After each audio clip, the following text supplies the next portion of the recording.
தமிழ்துறை பேராசிரியை தங்களை சாதி ரீதியாக பேசுவதாக மாணவர்கள் போராட்டத்தில் ஈடுபட்டு வருகின்றனர். அது தொடர்பான காட்சிகளை பார்த்துக் கொண்டிருக்கிறோம்.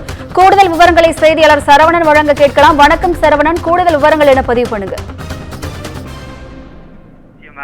தமிழ்துறை பேராசிரியரை கண்டித்து மாணவர்கள் இரண்டாவது நாளாக வகுப்புகளை புறக்கணித்து உள்ளிருப்பு போராட்டம்.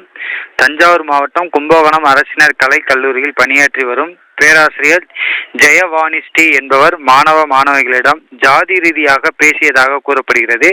இது தொடர்பாக அந்த ஆசிரியர் மீது துறை ரீதியாக நடவடிக்கை எடுக்க வேண்டும் என MA 2ஆம் ஆண்டு தமிழ் படிக்கும் மாணவிகள் இக்கல்லூரியில் முதல்வர் மாதவியிடம் புகார் அளித்தன. இந்த புகார் மீது நடவடிக்கை எதுவும் இல்லாததால் நேற்று வகுப்புகளை புறக்கணித்து போராட்டத்தில் ஈடுபட்டன. இன்றும் இரண்டாவது நாளாக பேராசிரியர் மீது நடவடிக்கை எடுக்க கோரி வகுப்புகள் புறக்கணித்து உள்ளிருப்பு போராட்டத்தில் ஈடுபட்டு வருகின்றனர்.